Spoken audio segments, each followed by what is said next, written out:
pessoal, aqui é o Saulo, somos o Cast Knowledge, estamos de volta, estou com meu pai novamente, seu Zé Antônio, tudo bem, seu Zé Antônio? Estamos aí preparados para mais um episódio do Cast Knowledge. Vamos continuar com onde nós paramos no último episódio, continuar dali para frente e vamos dar uma recapitulada primeiro naquilo que nós falamos no último episódio, rapidinho, só para o pessoal dar uma refrescada e dali a gente pega da onde parou e toca a bola. Você quer dar uma recapitulada aí no que nós falamos ou você quer que eu fale, Saulo? Pode falar aí, bom, assim, pode iniciar e depois eu vou falar a respeito de uma correção que eu queria fazer, melhor, não uma correção, uma contextualização melhor de algo que eu falei, e Então, então vai lá, pai. no episódio passado, nós tocamos um pouco na questão das pirâmides e algumas outras construções megalíticas aí que a gente tem, mas nós focamos mais nas pirâmides. Então eu tinha citado o tamanho delas, a altura, medida da base, e aí nós chegamos até o ponto da tecnologia utilizada para a construção delas. Quais eram as teorias que a gente tinha, que existem, né, que são estudadas aí, um, que podem tentar desvendar esse enigma que todo mundo tem curiosidade de saber de como elas foram construídas. Né? Então nós entramos aí no detalhe um pouquinho a respeito das teorias e hoje nós vamos falar um pouquinho mais detalhadamente a respeito de algumas das mais aceitas e mais estudadas. E depois a gente pega daí para frente e vamos ver aonde nós vamos chegar nessa conversa de hoje. Uma das coisas que a gente falou também no último episódio é que uma das teorias, dentre as muitas que tem, é de que essas pirâmides são herança de um povo mais antigo. Foi quando meu pai me perguntou de quem seria esse povo e eu mencionei os tabuletos de esmeralda do Thoth.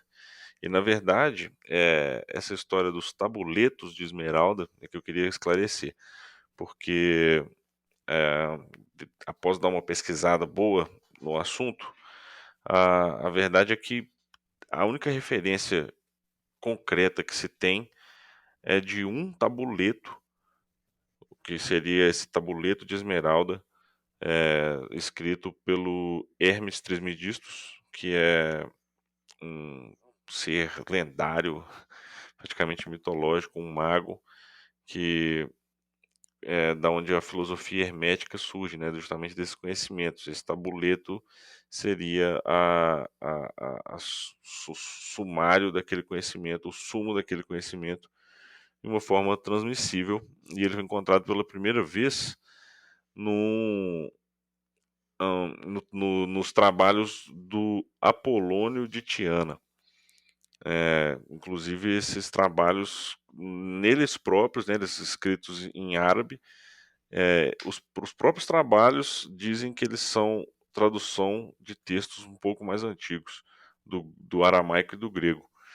E esse tabuleto de esmeralda, ele é unitário, é um tabuleto de esmeralda, não são vários, né? O que eu falei no último episódio é que eram vários e que eles tinham sido descobertos junto com os manuscritos do Mar Morto, né? Na verdade, eu confundi justamente, eu estava me referindo aí na minha cabeça, eu pensei no livro de Enoque, né, que foi um dos livros encontrados ali junto com os manuscritos do Mar Morto, junto com vários do Antigo Testamento. Não tem nada a ver com os tabuletos de esmeralda, nem com o tabuleto de esmeralda. Né? A história de que você ouve falar por aí, de que tem um ou vários tabuletos de esmeralda, isso daí é uma outra história que vem de um camarada chamado Maurice Doriel. Ele fundou um culto, uma seita, e basicamente ele falou que ele foi na busca desse lendário tabuleto de esmeralda no Egito e ele encontrou não um, mas 10 tabuletos em posse de um outro grupo que não deixou ele obter os documentos, mas deixou ele traduzi-los. É uma viagem lá que só ele tirou aparentemente não tem evidência nenhuma, né? Tudo indica que ele tirou da cabeça dele. Então tudo que se sabe a respeito desse documento é que ele era um documento, né, atribuído ao Hermes Trismegisto. Agora, qual a relação disso com a pirâmide do Egito? A relação disso é que Thoth era considerado o deus da sabedoria nos egípcios, venerado pelos egípcios, e ele era descrito como esse ser espiritual, mas que ele transmitiu bastante conhecimento para o povo egípcio. A relação dele com o Hermes é uma relação histórica atribuída justamente a esse ser espiritual, como se na época dos egípcios ele tivesse encarnado na forma de um ser que aparentemente era mais alto e tal, é, e depois, eventualmente, ele voltou na forma do Hermes Trismegistus. Inclusive, esse mesmo avatar espiritual é atribuído ao profeta Enoque, que é mencionado brevemente na Bíblia, e depois ele tem um livro é, não canônico, né, atribuído a ele não, escrito por ele, né, inspirado por ele, Atribuído a ele. atribuído a ele, né? Eu não sei se ele escreveu o livro, mas e tem também o anjo, o arcanjo Metatron, esse avatar do Thoth, ele está linkado com todas essas figuras. E a mitologia em torno desses tabuletos de esmeralda, parte dela atribui justamente o mito de Atlantis, como se Thoth tivesse vindo de Atlantis com uma missão de criar uma continuidade daquela civilização, daquele conhecimento, e ele tivesse feito isso e clamado a autoria da arquitetura ali, das pirâmides do Egito, do platô de Giza, na época dele. E tem algumas evidências que sugerem que a pirâmide realmente tenha sido construída é, pouco antes, né? Bem antes aí do tempo, pelo menos uns 5.000 anos antes da época que eles falam que ela foi construída, né? Que corroboraria com essa ideia de que ela tenha sido realmente herança de um povo mais antigo ali que os faraós, que é a dinastia dos faraós. Mas então é daí que vem a história nessa mitologia dos tabuletos de esmeralda. Na verdade, ninguém nunca achou, né? Se é que existe o documento, ele está perdido por aí, né? O tabuleto, especificamente, que o Hermes supostamente, né, escreveu. E, bom, a gente sabe muito pouco, né? Dá para especular sobre essa teoria de se as pirâmides então fossem um monumento mais antigo, né? Quem que teria construído elas? Então, tem algumas ideias boas aí relacionando a Atlantis, mas isso está muito, não tem muita evidência, né? Não tem muita evidência. Você vê que o próprio tabuleto de Esmeralda, o documento em si, o que se tem de referência dele é um parágrafo praticamente, dois parágrafos, e é pouquíssima coisa. E essas outras como é que fala? Extrapolações, né, da parada, essas criações, essas viagens aí cria-se toda uma mitologia em volta da coisa, né? Historicamente, o ser humano faz muito isso, mas a relação ela praticamente não existe. Então, é, tabuleiro de esmeralda com as pirâmides do Egito são relações que não tem prova nenhuma de que uma coisa tem a ver com a outra. A não ser essa relação dos avatares espirituais aí, mas tudo indica que essas pirâmides, elas. Bom, na verdade é o seguinte, né, pai? Vou deixar você falar também, mas o que se sabe sobre a data, né, a época que as pirâmides foram construídas? Né, como que a gente aborda essa parte aí, Então, o olha tempo? só, ah, o que tradicionalmente mostrado, pregado, dito aí pela ciência, pelos estudiosos, egiptólogos e tal, é que as pirâmides elas foram construídas eh, entre a quarta e a segunda dinastia, se não me falha a memória. Então, o que acontece? Isso daria mais ou menos aí ao redor de 5.000 anos atrás, 3.000 antes de Cristo, 2.600 antes de Cristo, mais ou menos. Aham. Isso é o que eles falam que aconteceu, partindo-se do princípio, de novo, de que elas foram construídas durante um período de 20 anos, né? E esse período de 20 anos o pessoal cortando as pedras e arrastando essas pedras de alguma forma e usando rampas e tal para poder colocar essas pedras no lugar e tarará. Né? Como nós já tínhamos falado, essa ideia tradicional, essa teoria, que é a teoria tradicional, é a teoria, né, conservadora, vamos por assim dizer, da construção, não, não faz muito sentido, porque, de novo, o rio Nilo, para eles transportarem as pedras, por exemplo, o granito que vinha de Aswan, que é mais ou menos 500 e poucos quilômetros, 600 quilômetros ao sul da cidade do Cairo. Eles tinham que trazer essas pedras de barco, pedras aí de 30, 60 toneladas, até o delta do Nilo, e eles tinham que esperar a cheia do Nilo para eles poderem levarem essas pedras até a base do platô de Giza. Só que o rio Nilo ele só enche até esse determinado ponto por 3 meses ao ano. Então, na realidade, os caras não trabalharam 20 anos. Porque se você depende da cheia do Nilo para transportar as pedras, você só tem 3 meses por ano, né? São 60 meses. Né? Então, Durante desses os 20 anos. 20 anos, você trabalhou 5 dos 20 anos. É. Então, quer dizer, eles precisavam de trabalhar com muito mais gente muito mais rápido, porque então você não construiu em 20 anos. Você É. ficou. O cálculo era muito É, mais complexo para aquela logística funcionar dentro da com janela de certeza, tempo que você tinha ali. você fica Se foi isso mesmo. 9 meses planejando e 3 meses por ano para executar.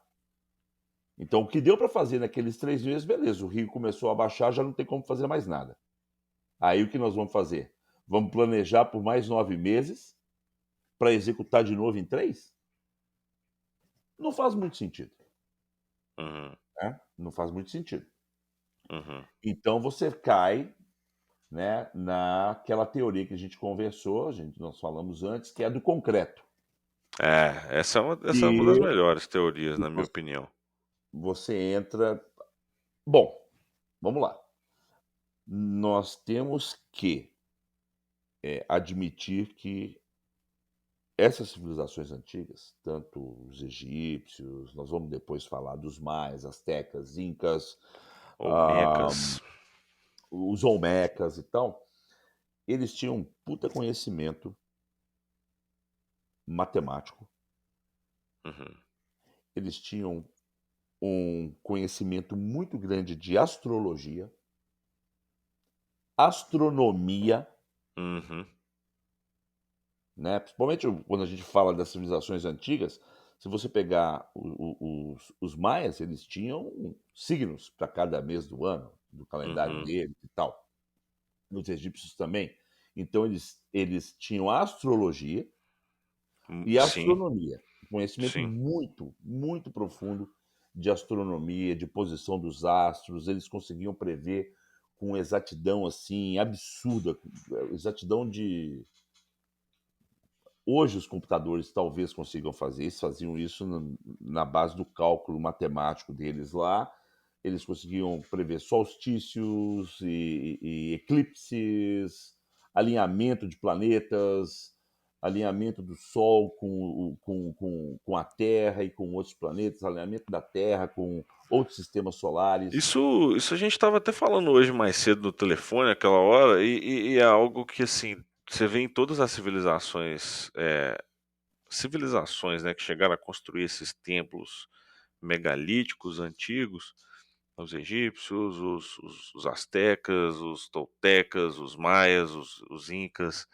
É, você vê Gobekli Tepe, até Stonehenge é um templo de observação astronômico, totalmente alinhado com certos astros, com certos fenômenos, equinócio, solstício, sempre muito importante, relacionando justamente a marcação das estações do ano, né?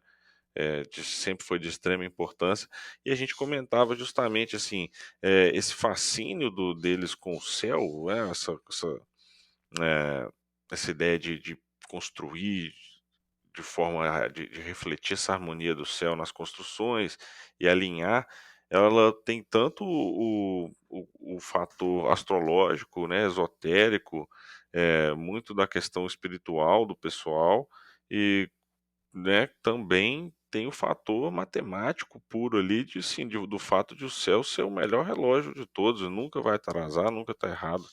Tipo assim, você Exatamente. conseguir se orientar pelos astros, você tá bem, pô, porque a melhor forma de você prever realmente os períodos do ano, justamente pelas fases da lua, você consegue saber a duração do ano. Tipo assim, os caras estavam totalmente conectados, isso é um fato, isso é um fato. E de formas muito assim surpreendentes, né? Quando você analisa, por exemplo, às vezes você pega a estrutura, a matemática, as relações matemáticas expressas nessas obras aí, você encontra várias constantes matemáticas, né, muito importantes para o nosso entendimento de física, de química, de biologia, e também se encontra relações diretas, assim, ou aproximações muito próximas na ordem de 0,1%, com medições de distância, circunferência da Terra, tamanho da Terra, distância da Terra até a Lua, distância da Terra até o Sol. Inclusive, das expressões mais impressionantes que tem né, de um conhecimento profundo de astronomia, né, é a expressão da precessão do equinócio, que é justamente um movimento que a Terra faz naturalmente, como se fosse um leve deslocamento no próprio eixo, né, que dura aproximadamente 25 mil anos. Mais ou menos 25 mil anos, não me lembro a figura exata. E você encontra esse número expresso nessas obras todas, pelo mundo inteiro afora, é No uma mundo loucura. inteiro. É muito louco isso, muito louco. Tipo, não faz Então, sentido esse e conhecimento aí, quando a gente fala do pelas conhecimento teorias tradicionais, que óbvio. eles eles têm aí o conhecimento, né, matemático, mas eles tinham um conhecimento muito grande também de medicina Uhum, uhum, e alquimia. sim. E aí é que eu quero chegar, na Uhum, alquimia. Por quê? Porque para você produzir concreto, você tem que ter um conhecimento de química. exato. Você tem que ter a quantidade certa de determinados ingredientes, que todos eles, inclusive, estão disponíveis ali na margem do Nilo, Uhum, né? Produtos, eles, com a mistura, eles conseguem criar soda cáustica, para poder fazer como se fosse o epóxi, para dar liga ao concreto deles e tal, né? Então, eles tinham esse conhecimento. uhum, E, né, os estudos mostram, depois que foram estudar as pedras, perfuraram e tal, e foram estudar a composição das pedras, mostram que, embora a composição delas seja semelhante às pedras da região, elas não são 100% igual às pedras da região. uhum, Então, por que que elas não são sempre 100% igual? Porque elas foram feitas através do pó daquelas pedras com outras coisas, outros materiais, para dar a Uhum. liga. Num E eles resfriamento encontraram rápido, né. A eles cristalização dela, justamente esses estudos mostram que a cristalização dessas pedras é um pouco diferente mesmo, ela como se ela fosse resultado justamente desse processo rápido. de cura, rápido de cura. E assim, poxa, tipo assim, se você pensar que realmente essas civilizações eram avançadas, como realmente eram, óbvio, pelas evidências que a gente tem, então faz sentido que eles tenham um conhecimento realmente de química, que deve ser muito mais profundo do que a gente imagina, porque eles não estavam fazendo só bloquinho de concreto, que justamente, que nem é bloquinho, né? Tem blocos ali de até de 60 toneladas, um É, bloco de um concreto, bloco, de granito, desculpa, de calcário. É um calcário. concreto à base de calcário. Mas o que eu ia falar é que lá dentro tem blocos de granito muito grandes, mais pesados, absurdos, altamente perfeitos, polidos. Pum. E esses aí são um mistério ainda maior, que vai além dessa teoria do concreto. Então requeriria um outro tipo de conhecimento de química, de termo, né, de reações termoquímicas, né, pelo que a gente consegue imaginar, para conseguir justamente é, alterar essas pedras muito duras, rochas vulcânicas, tipo basalto, tipo granito. Tem várias outras pedras que são minerais muito duros na escala Mohs de dureza, onde você tem o diamante lá, que é o 10, o material mais duro que a gente conhece, e você tem esses outros materiais que são escala 9, 8, 7, granito é 7, basalto, se eu não me engano, é 8, e você tem outros materiais vulcânicos, e os egípcios eles tinham uma certa obsessão com esses materiais, e eles faziam objetos que não tem a menor explicação sem um maquinário altamente de alta potência, serras com ponta de diamante, é, precisão a laser, você não tem explicação esses objetos existirem, né? Então, E a teoria hoje de que eles tinham essa manipulação química faz sentido, porque aí já abre uma nova abordagem. Pô, se eles, talvez eles sabiam manusear esses elementos, nesses minerais, de tal forma a poder moldá-los, derretê-los, moldá-los e resfriá-los. E como é que seria isso? bom, eh, na questão do concreto, né, a coisa era mais simples, porque eles faziam os moldes, despejavam aquela base de concreto que eles faziam ali na base da pirâmide mesmo, e eles foram fazendo daquela forma. O grande problema que nós chegamos é que quando se diz respeito às estruturas que foram feitas de granito, Uhum, porque aí você não tem como fazer concreto para granito. Então, teoricamente, eles acham que eles dominavam uma tecnologia de lentes grandes, que eles conseguiam transformar a luz do sol, eles canalizar a energia da luz do sol para derreter a pedra, e aí essa liga, igual hoje você vê em usinas aí de minério e tal, que você despeja o minério em formas, e aí você consegue, né, você derrete a liga. Eles faziam a mesma coisa com as pedras e despejavam essas pedras nas formas, e aí eles conseguiam fazer os obeliscos com toda a precisão, com os desenhos que eles tinham, com a precisão que tinha. As estátuas todas que eles construíram, que eram estátuas que é, é, são estátuas que têm uma precisão milimétrica. Você pega a estátua e você sobrepõe o lado esquerdo com o lado direito no negativo, e ela é 100% idêntica, não tem uma diferença, nada. é. Então, quer dizer, se isso Ah, fosse feito no martelo e na talhadeira, você não tinha como ter aquela precisão de um lado para o outro. isso aí há 4.000 anos atrás, 5.000 anos atrás, tem, Complicado. aí Então, a questão da a proposta, né, que diz que talvez essas estátuas eram também como o concreto, como os blocos moldadas, ela faz bastante sentido. Só que ela iria requerer justamente essa tecnologia para poder esquentar a pedra, né? Para poder Derreter a pedra. derretê-la, transformá-la em praticamente um Uma magma liga, ali, uma lava. uma lava. E E isso aí também, eles. Ah, como eu tinha falado, a gente, né, nós mencionamos no episódio anterior, os vasos sim, que que são são mais feitos antigos, né, ainda.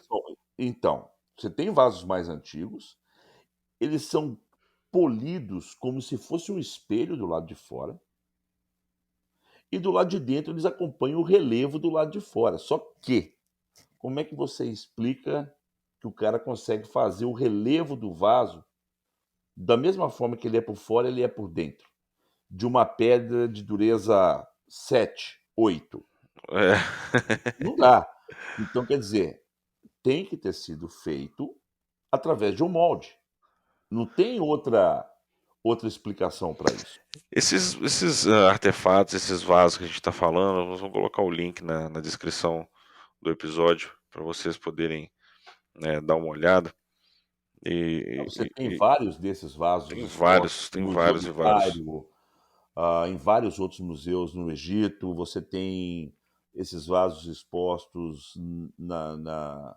no Reino Unido, nos Estados Unidos. O Smithsonian Institute tem esses vasos em exposição. Você encontra esses vasos no Irã, você encontra em vários outros lugares.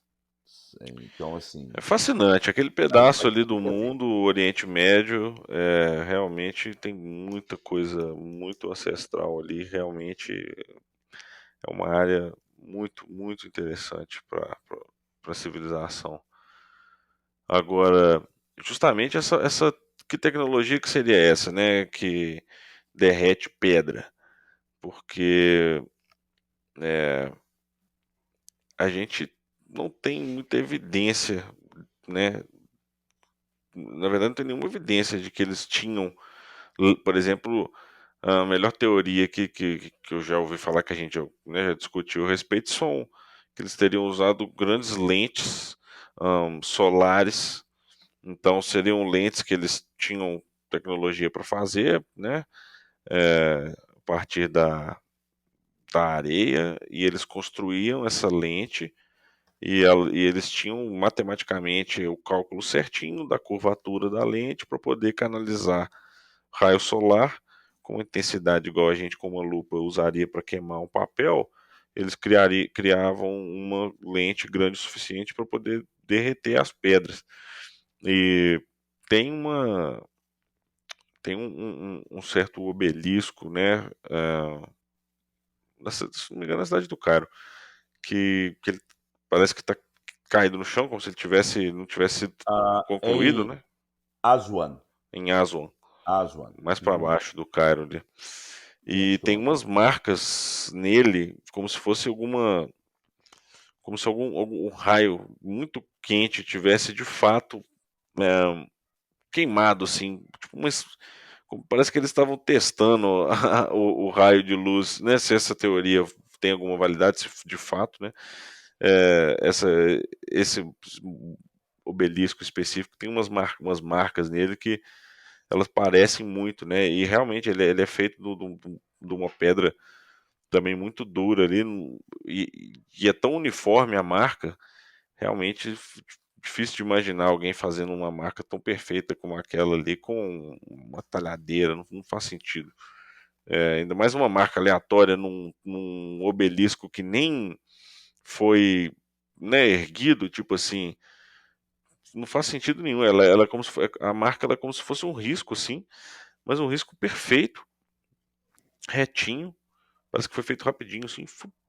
Só que quando você vai ver a dureza da pedra, não faz sentido aquele risco. E tem vários outros nela. Parece que eles estavam realmente testando ali a lente. Mas essa teoria da lente é a melhor que eu já ouvi, né? A não ser que eles tenham uma forma de talvez, através da alquimia, gerar esses minerais, né? Fazer um tipo de É, composto ali, mas como são pedras vulcânicas, a grande maioria delas, essas mais duras aí, não faz muito sentido eles gerarem elas. E nem tem nenhum vulcão ali perto para eles colherem lava direto, né? Eles teriam que produzir essa lava ou extraí-la de algum lugar, não tem como. É, esse obelisco lá de Aswan, ele estima-se que ele tenha sido quem mandou fazer o obelisco foi Hatshepsut, Hatshepsut. Ela, mais ou menos 1500 anos antes de Cristo. Ah, ele tem mais ou menos 42 metros de altura, teria 42 metros de altura e pesaria mais ou menos 1.200, entre 1.100 e 1.200 toneladas depois de acabado. E ele não foi retirado da base onde eles estavam cortando o obelisco, o que é uma coisa muito estranha, como é que os caras conseguiram cortar num espaço tão estreito ali. Quando a gente fala da questão do derretimento de pedras, tem um templo que foi dedicado à deusa Hathor, também no Egito, e esse templo ele tem umas escadas que essas escadas elas literalmente derreteram, são feitas de granito. Agora, como que essas escadas derreteram? Aí é que a gente tem que tentar desvendar, Hum. porque parece que alguma coisa muito quente, capaz de derreter granito, conseguiu derreter essas escadas. Então, existem evidências de que, de alguma forma, eles conseguiam derreter essas pedras, né? Nós vamos deixar o link também aí para quem quiser ver só você procurar na própria Expedia, se procurar lá escadas derretidas do templo de Ator, você vai encontrar uma série de material. Wikipedia, né, pai? Expedia não, Wikipedia.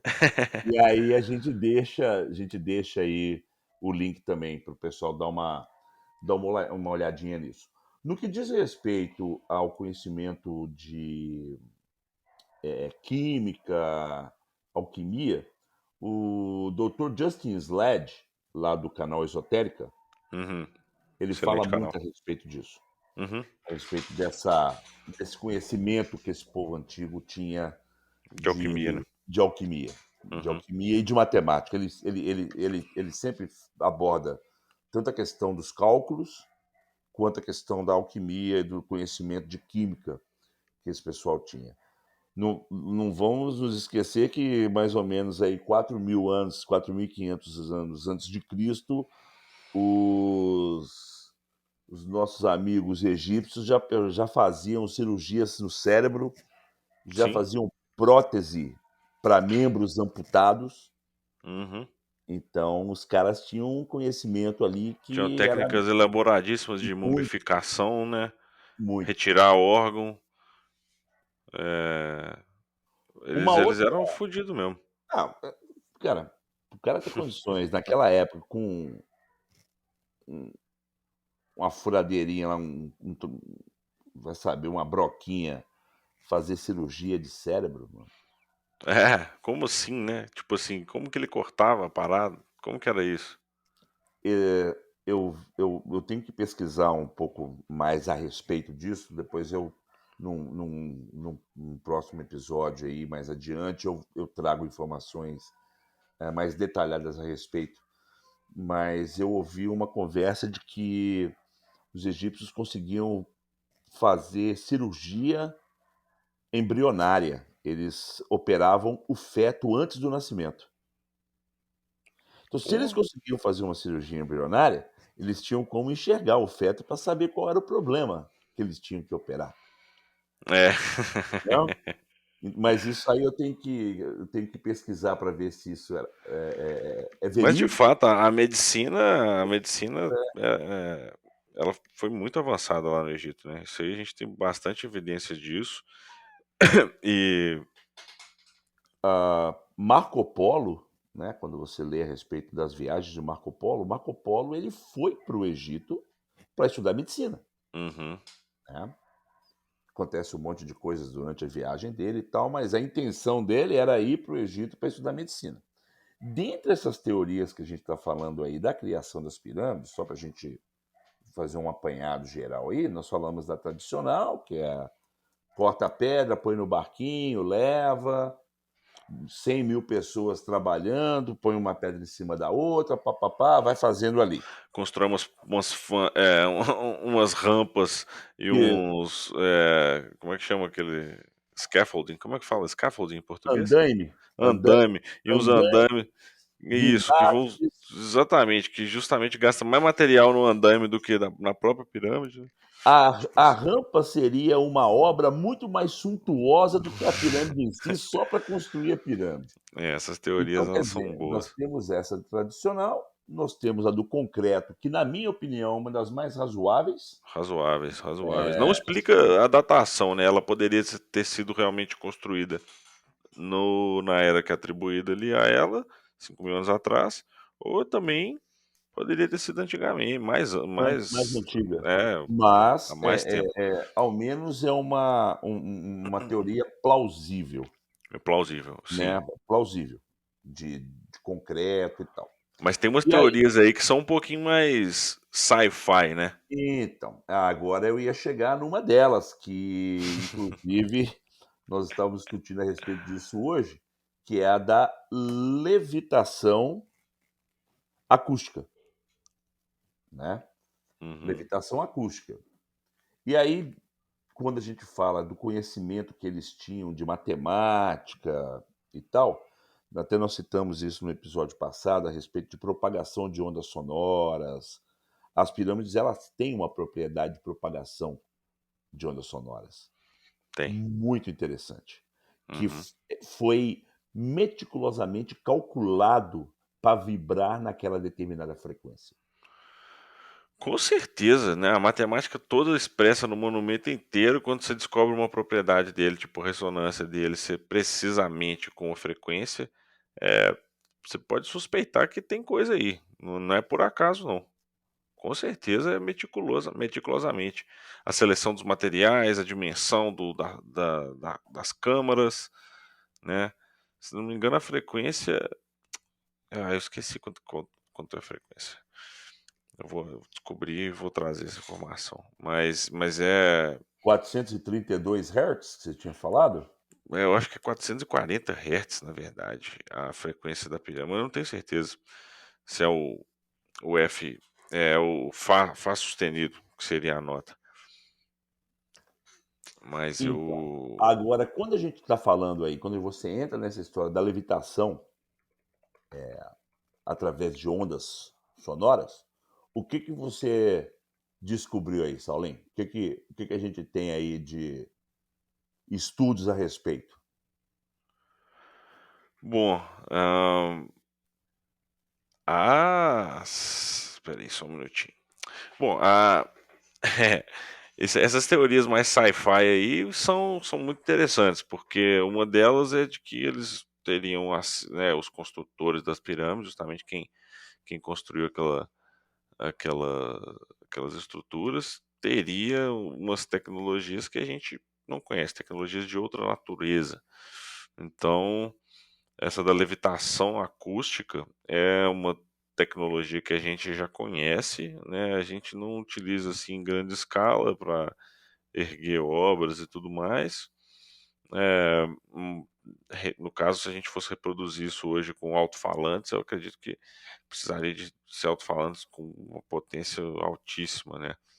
Mas a gente sabe a potência que o som tem, por exemplo, quando quem brasileiro conhece bem aqueles carros, os carros rebaixados que passam com um sonzão sacudindo a rua inteira e as casas tudo vão balançando, pá, janelas tremem. Se você estiver por perto ali, você treme todo, né?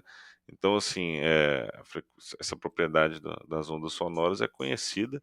Em laboratório, o pessoal consegue fazer efeitos de levitação sonora. Isso aí é conhecido, é estudado, tem bastante vídeo disso na internet, com gotinhas de líquido, gotinha de água, às vezes uma solução com uma densidade própria ali, e esse processo ele é feito de forma meticulosa em laboratório, justamente com um alto-falante embaixo e uma espécie de um refletor em cima, e a distância do alto-falante para o refletor vai garantir justamente ali no meio essa propriedade de uma levitação, é, que é muito louca de você ver, né? No laboratório eles ligam o aparelho e aí coloca uma gotinha de água lá e ela fica parada no ar, assim, entre as ondas, muito louco. Aí quando você olha essas. Várias gotas. Os caras É conseguem verdade, várias gotinhas. várias gotinhas de água e tal, e elas ficam estáticas ali flutuando. É muito louco. E assim, existem relatos, né, dentro das tradições budistas e iogues também, dentre algumas habilidades que a gente chamaria de paranormal, de psíquico, mas que para eles são simplesmente habilidades que todo ser humano tem, né, que a gente, se é possível você desbloquear com o devido treinamento e prática, mas dentre elas tem justamente a habilidade de mover objetos e de levitar a si próprio e levitar objetos também. E geralmente isso aí, uma das formas que eles falam que é feito é através de certas frequências sonoras, né? Justamente um número X de pessoas, numa certa posição, a uma certa distância do objeto, com instrumentos e tambores estilo didgeridoo, pessoas cantando e emitindo uma certa, hum, eu não sei a quantidade, né, a frequência quantidade de pessoas, frequência sonora, eu não sei nada, eu sei dessa história, que é, né, lá no Tibete tem essas histórias, não é só uma, é algo que eles fazem, e eles conseguem mover pedras grandonas através da potência desse coral, desse som sendo projetado ali, direcionado a uma pedra específica, né? Tem relatos aí das pedras sendo arremessadas aí esses 100, 200 metros para cima. Coisa Então, tem a de história louco. daquele médico que foi tratar um monge lá no Tibete e ele ficou um determinado tempo lá nesse monastério, e ele viu várias vezes isso ser feito, né, eles levavam ele É, para um lugar lá e, através da vibração de tambores e cornetas, né, e mais os cantos e tal, eles conseguiam pegar a pedra, uma pedra gigantesca, e elevar ela 250 metros, mais ou menos, colocar ela 250 metros acima. E o engraçado é isso, né? Eles conseguiam direcionar para uma determinada pedra específica. Não é que todas as pedras começavam a flutuar ao mesmo tempo. Era aquela pedra ali é que nós vamos fazer ela levitar. parece que E, esse médico chama Jarl, Dr. Jarl, sueco. Pesquisei aqui e, o nome dele. e diz que isso foi feito várias vezes na presença dele. Não foi uma vez só, não. Ele presenciou isso várias vezes. Isso aí a gente entra um pouco assim, essas tecnologias que a gente fala perdidas, é, é, bom, existem, se você der uma passeada ali pela Índia, Tibete, a região dos Himalaias ali, China, bastante, aquele pedacinho ali é cheio de misticismo, de esotericismo e muita coisa que, né, quando você vê o relato das pessoas que vêm de lá, elas falam que muita coisa que aqui no Ocidente a gente considera é, superstição ou bruxaria, alguma coisa do tipo, é, mágica, lá são tecnologias que qualquer pessoa pode aprender e eles usam. É, e é aquela frase clássica que é tecnologia de ponta, né, a tecnologia avançada, quando você vê a tecnologia mais avançada que você já viu na sua vida, ela vai ser indistinguível de mágica para você, né? É o que é hoje aquela fronteira que existe, por exemplo, com esses, né, o governo americano fica soltando esses relatos de objetos não identificados, se comportando de formas que para a gente parece mágica, mas que na verdade são tecnologias muito avançadas, parecem mágica. Então, existem muitas tecnologias e às vezes elas estão ligadas a um conhecimento mais primordial até da matéria do que a gente imagina. Às vezes é tão básico que a gente já passa batido para a gente. No caso, essa manipulação através do som pode ser uma dessas tecnologias, entendeu?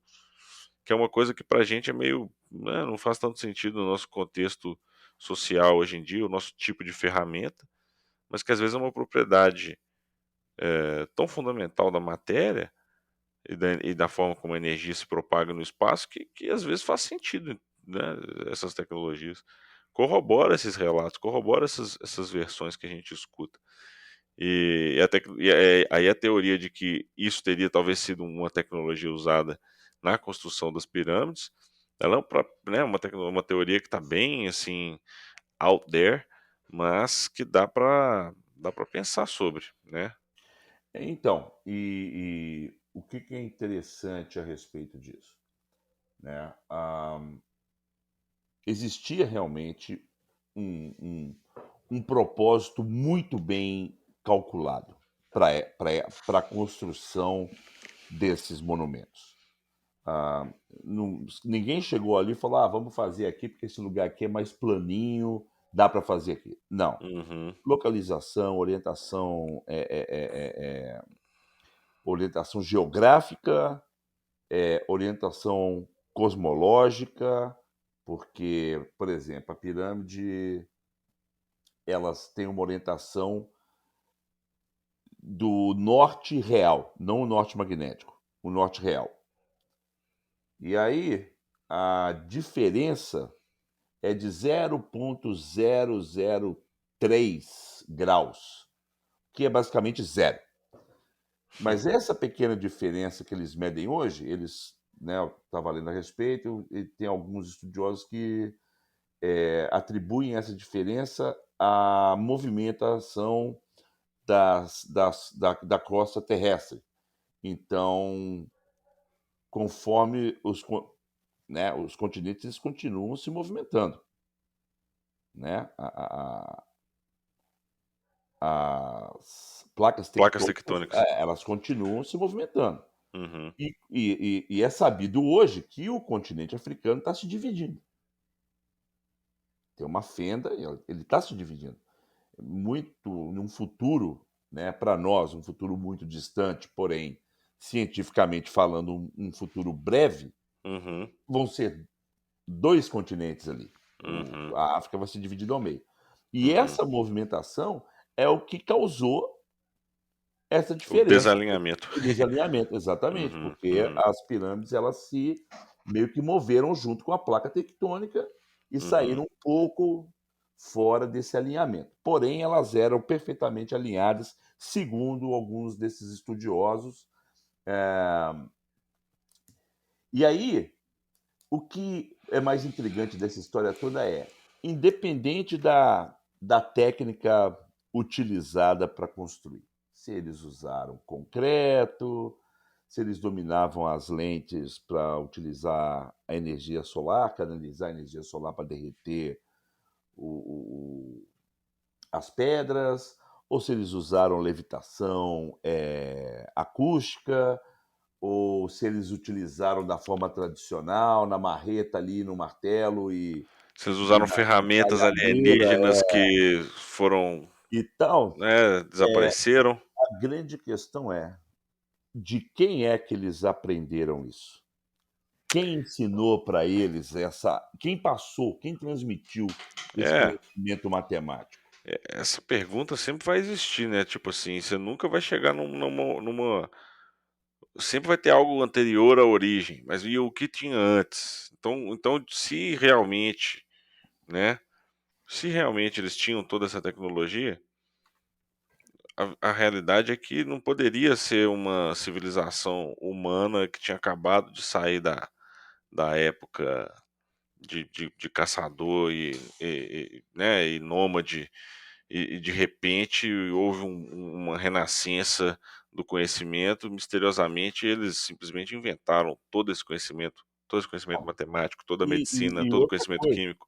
Não, não, eles não- têm que ter adquirido isso de alguma outra forma, porque essa esse conhecimento ele se repete em vários outros pontos do globo.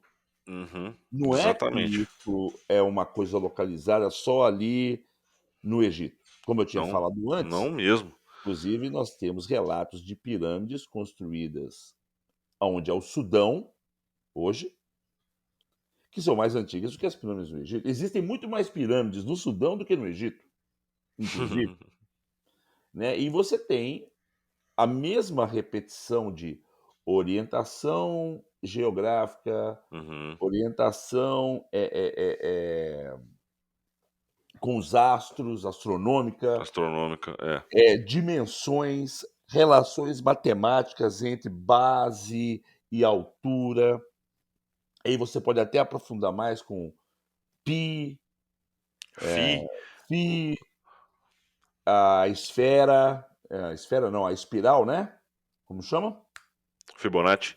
Isso. Hã, essa Então, sequência do Fibonacci, ela é expressa também bastante no aquela a espiral de Fibonacci, é quando você vai somando um número com o seu número anterior, né. A sequência começa com um mais zero dá um, aí um mais um dá dois, 2 mais um dá três, 3 mais 2 dá 5, por aí vai, você vai sempre somando essa anterior.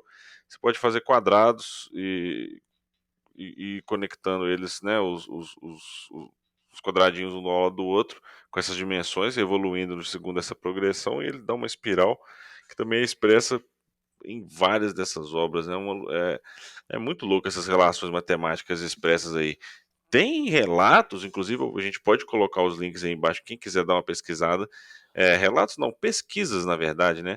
Que mostram é, né, um pouco mais avançadamente, né, são relações mais complexas, mas que mostram inclusive grandezas tipo a velocidade da luz, é. expressa com uma certa unidade, num certo, né, uma certa conta que você faz numa unidade X ali, com uma das medidas das pirâmides, e você chega na velocidade da luz, chega na massa da Terra, você chega na, tem várias, é muito louco. A gente Então, vai deixar um link aí embaixo porque é muita coisa pra gente abordar aqui, na coisas muito realidade, técnicas.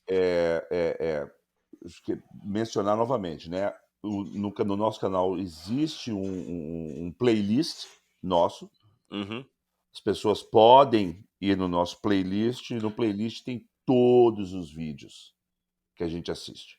uhum. Todo o material está lá no nosso playlist, podem consultar por lá, e a gente deixa também o link sempre do Smithsonian, vamos deixar do Museu de Boston, Museu de Nova York, e para você, Museu da Cidade do Cairo, para vocês darem uma pesquisada. E os links específicos dos assuntos que a gente está falando aqui também, alguma coisa relacionada, Com vocês vão achar também aí na descrição do vídeo. com certeza. Então, olha só, se essa tecnologia ela se repete em vários outros pontos, como é que essa tecnologia foi chegar lá? Ou será que ela já existia lá e ela foi para o Egito? Uma excelente pergunta. Né? Ou seja, os egípcios eles viraram exploradores e aí eles saíram para conquistar? Ou eles foram conquistados por outras civilizações que vieram de fora, como os Atlantes, por exemplo? Uhum. São cenas do próximo episódio. Coisas a serem discutidas, né, no Iremos próximo abordar episódio. Vamos esse tema abordar. justamente da relação que a civilização egípcia tem com várias e várias e várias outras civilizações antigas pelo mundo e tentar explorar um pouco essa civilização. Quem veio primeiro, o ovo ou a galinha? Exatamente. Os egípcios eles saíram para conquistar o mundo ou eles foram conquistados por alguém que já estava globalmente presente em várias outras partes, Ou né? as duas coisas? Vamos tentar desvendar isso aí, ver o que é as nossas pesquisas, aonde as nossas pesquisas nos levam, o que a galera da academia, né, os pensadores, Hum, é o que eles dizem a respeito disso. Fato é que temos evidências de civilizações bem antigas em muitos lugares. Em Uhum, lugares remotos, como na Austrália e tal, encontraram inclusive hieróglifos na Austrália, uhum. evidências de egípcios na China, Pirâmides subterrâneas, subterrâneas não, subaquáticas na costa do Japão, na Ásia, no então Pacífico ali. Tem então coisa. tem muita coisa para a gente bater papo a respeito no próximo episódio. Então, o próximo É isso episódio, aí. vamos explorar aí um pouco mais a respeito dessa expansão dessas civilizações ao redor da Terra, a tecnologia que eles dominavam, as obras que eles construíram, que eles fizeram, e Navegação, conhecimento de navegação, mapas, mapas. orientação. Os caras eram fodas. Tem muita Vamos, vamos, coisa. vamos falar a respeito dos Olmecas, que eram os caras também bem, bem avançados E o para a muito, época muito deles. interessante é como que, para eles, né, pelos relatos, quando a gente vê algo em comum entre essas civilizações, é meio que justamente como se não existisse a separação do que a gente chama de fé e de ciência, como se fosse uma coisa só misturada, assim. Eles tinham tecnologias, segundo os relatos, e nós vamos explorar isso, que envolviam, eh, como se diz, certos estados de espírito mesmo diferentes, até para você entender o que é aquela tecnologia, como operar aquilo ali, qual o sentido daquilo tudo. É uma abordagem muito diferente do que a gente está acostumado hoje na nossa civilização moderna e, né, e ocidental ainda mais. Resquícios desse estilo de vida, desse tipo de visão de mundo, são mais presentes lá no Oriente do que no Ocidente, nas tradições esotéricas, que nada mais são do que, né, heranças desses conhecimentos ancestrais. E muitas das respostas que a gente está procurando estão, inclusive, nesses livros dessas, dessas culturas com esses relatos ancestrais. Então, tem muito assunto aí para a gente falar. Nós vamos nos despedindo aqui por hoje, né, não, pai? Um É isso abraço a aí. todos. Um abraço a todos. Muito obrigado por ter nos tolerado até agora. E nos vemos no próximo episódio. Falou, galera.